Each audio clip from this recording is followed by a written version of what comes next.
പ്രധാനമന്ത്രി നരേന്ദ്രമോദി ഇന്ന് ഉത്തർപ്രദേശിലെ വാരാണസിയിലെത്തും. 2200 കോടി രൂപയുടെ വികസന പദ്ധതികൾക്കാണ് ഇന്ന് പ്രധാനമന്ത്രി തുടക്കം കുറിക്കുക.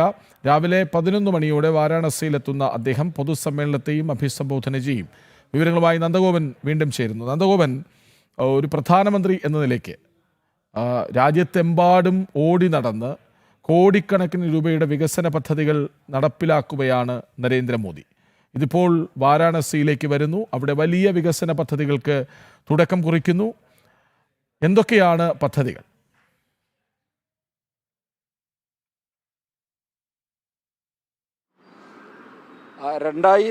2200 കോടി രൂപയുടെ പദ്ധതികൾക്കാണ് ഇന്നിപ്പോൾ പ്രധാനമന്ത്രി വാരാണസിയിൽ വിവിധ പദ്ധതികളുടെ തറക്കല്ലിടിയിലും അതേപോലെ തന്നെ വിവിധ പദ്ധതികളുടെ ഉദ്ഘാടനവും പ്രഖ്യാപനവുമാണ് ഇപ്പോൾ വാരാണസിയിൽ നടക്കുന്നത്. രാവിലെ 11 മണിയോടുകൂടി ഇതുമായി ബന്ധപ്പെട്ട ചടങ്ങുകൾ ആരംഭിക്കും. വാരാണസിയിൽ പ്രധാനമന്ത്രി ഒരു പൊതുസമ്മേളനത്തെയും അഭിസംബോധന ചെയ്യുന്നുണ്ട്. മാത്രമല്ല, വാരാണസി എന്നുള്ളത് നമുക്കറിയാം ഭാരതത്തിൻ്റെ ആധ്യാത്മിക തലസ്ഥാനമാണ്. നേരത്തെ വാരാണസിയുടെ ഒരു സ്ഥിതി എന്നുള്ളത് വളരെ പരിതാപകരമായിരുന്നു. അവിടെ എത്തുന്ന ഭക്തർക്ക് നടക്കുവാൻ, വൃത്തിയായ സ്ഥലത്തു കൂടി നടക്കുവാൻ പോലും കഴിയാത്ത സ്ഥിതിവിശേഷമായിരുന്നു.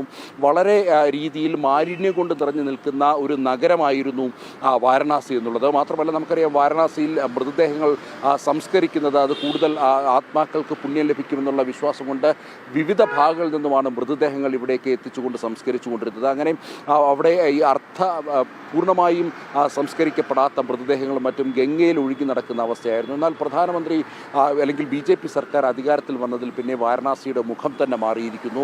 യഥാർത്ഥത്തിലുള്ള ആത്മീയ തലസ്ഥാനം എന്നുള്ള ഒരു നിലയിലേക്ക് ഇപ്പോൾ വാരണാസി എത്തപ്പെട്ടിരിക്കുന്നു എന്നുള്ളതാണ് യാഥാർത്ഥ്യം. ഇതുമായി ബന്ധപ്പെട്ടാണ് വിവിധ പദ്ധതികൾ പ്രധാനമന്ത്രി ഉദ്ഘാടനം ചെയ്യുന്നത്. അതേപോലെ തന്നെ 880 കോടിയുടെ അണ്ടർഗ്രൗണ്ട് ഇലക്ട്രിക്കൽ വർക്കുകളാണ് വാരണാസിയിൽ ഉടനീളം അണ്ടർഗ്രൗണ്ട് ഇലക്ട്രിക്കൽ ലൈനിലേക്ക് കടക്കുവാൻ വേണ്ടിയുള്ള തീരുമാനമാണ് ഇപ്പോൾ ഉണ്ടായിരിക്കുന്നത്.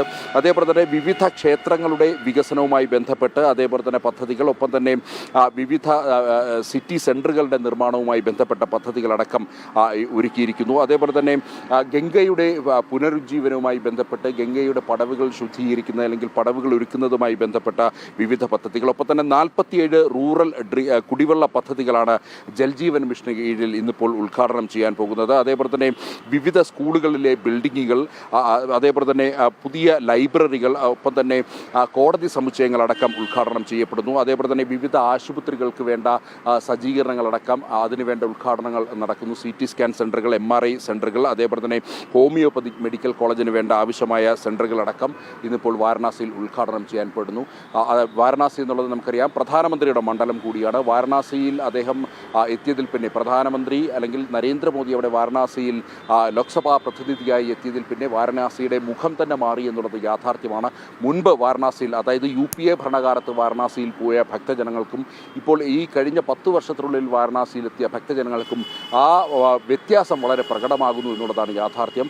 അത്തരത്തിലേക്ക് വാരണാസി മാറിക്കഴിഞ്ഞു. വാരണാസിയുടെ അല്ലെങ്കിൽ സാംസ്കാരിക പൈതൃക നഗരം അല്ലെങ്കിൽ ഭാരതത്തിൻ്റെ ആധ്യാത്മിക തലസ്ഥാനം എന്ന നിലയിൽ പുകൾപെട്ട ഈ വാരണാസി ഇന്നിപ്പോൾ അതിൻ്റെ എല്ലാ തരങ്ങളിലും ഉയരുകയാണ്. അത് കൂടുതൽ ശുഭകരമാക്കുവാൻ വേണ്ടിയുള്ള പദ്ധതികൾ 2200 കോടി രൂപയുടെ പദ്ധതികളാണ് ഇന്നിപ്പോൾ പ്രധാനമന്ത്രി വാരണാസിയിൽ ഉദ്ഘാടനം ചെയ്യുന്നത്. നന്ദഗോപൻ, ഈ പ്രധാനമന്ത്രിക്ക് വലിയ വരവേൽപ്പാണ് അവിടെ ഒരുക്കുന്നത്. നമുക്ക് ആ റിപ്പോർട്ട് കണ്ട ശേഷം നന്ദഗോപനിലേക്ക് വീണ്ടും വരാം.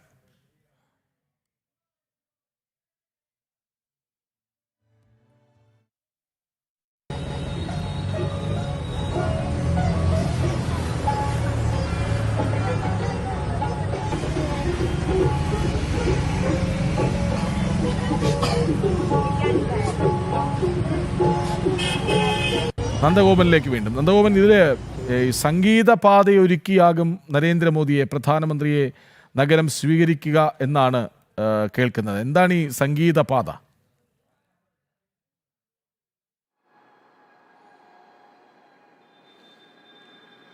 വലിയ രീതിയിൽ, അതായത് വാരണാസി എന്നുള്ളത് ഈ സാംസ്കാരിക തലസ്ഥാനം കൂടിയാണ് എന്നുള്ളതാണ് ഉത്തർപ്രദേശിൻ്റെ എന്നുള്ളതാണ് കരുതപ്പെടുന്നത്. ഈ അദ്ദേഹത്തിന് ഈ പ്രധാനമന്ത്രി എത്തുമ്പോൾ അദ്ദേഹത്തെ സംഗീത ആരാധനയോടുകൂടി സ്വീകരിക്കുന്നതുമായി ബന്ധപ്പെട്ടുള്ള ചടങ്ങുകളടക്കമാണ് ഒരുക്കിയിരിക്കുന്നത്. അതായത് പ്രധാനമന്ത്രിയെ മണ്ഡലത്തിലേക്ക് ജനങ്ങൾ സ്വീകരിക്കുന്നത് വളരെ ആരവത്തോടെ വലിയ ആരാധനയോടെ സ്വീകരിക്കുന്നു എന്നുള്ളതാണ് യാഥാർത്ഥ്യം.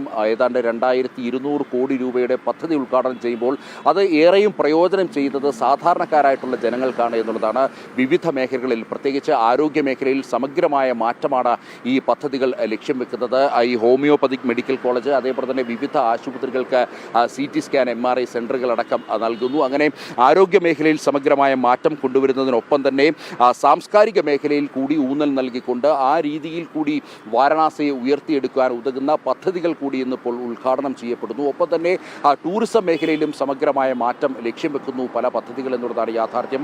ടൂറിസം മേഖലയിലേക്ക് ഏതാണ്ട് 900 കോടി രൂപയുടെ പദ്ധതികളാണ് ഈ വാരണാസിയിൽ ഇന്നിപ്പോൾ പ്രധാനമന്ത്രി ഉദ്ഘാടനം ചെയ്യാൻ പോകുന്നത്. അതേപോലെ തന്നെ വിവിധ പദ്ധതികളിൽ അർഹരായിട്ടുള്ളവർക്ക് വിവിധ ആനുകൂല്യങ്ങൾ വിതരണം ചെയ്യുന്ന ചടങ്ങ് കൂടി ഇതിൻ്റെ ഭാഗമായി നടക്കുന്നു. പ്രധാനമന്ത്രിക്ക് വലിയ വരവേൽപ്പ് ഇവിടെ നടക്കുന്നു, അല്ലെങ്കിൽ വരവേൽപ്പിന് ഈ വാരണാസി ഒരുക്കിക്കഴിഞ്ഞു എന്നുള്ളതാണ് യാഥാർത്ഥ്യം. അതീവ സുരക്ഷയാണ് ഈ മേഖലയിൽ ഒരുക്കിയിരിക്കുന്നത്. അതേപോലെ തന്നെ 53 വിദ്യാലയങ്ങൾക്ക്, നേരത്തെ വാരണാസിയിലെ വിദ്യാലയങ്ങൾ വിവിധ വാർത്താ മാധ്യമങ്ങളിൽ ഇടം നേടിയതായിരുന്നു. വിദ്യാർത്ഥികൾക്ക് ഇരുന്ന് പഠിക്കാൻ സൗകര്യമില്ലാത്ത വിദ്യാലയങ്ങളായിരുന്നു ഈ മേഖലയിൽ നിന്നുള്ള ആക്ഷേപങ്ങൾ വലിയ രീതിയിൽ മാധ്യമങ്ങളിൽ ഇടം പിടിച്ചപ്പോൾ ഇന്നിപ്പോൾ അവിടെയെല്ലാം ഹൈടെക് സ്കൂളുകളിലേക്ക് കടന്നിരിക്കുന്നു എന്നുള്ളതാണ് യാഥാർത്ഥ്യം. അങ്ങനെ പ്രധാനമന്ത്രി നരേന്ദ്രമോദി ഇന്ന് ഉത്തർപ്രദേശിലെ വാരാണസിയിലെത്തുകയാണ്. 2200 കോടി രൂപയുടെ വികസന പദ്ധതികൾക്ക് ഇന്ന് തുടക്കം കുറിക്കും.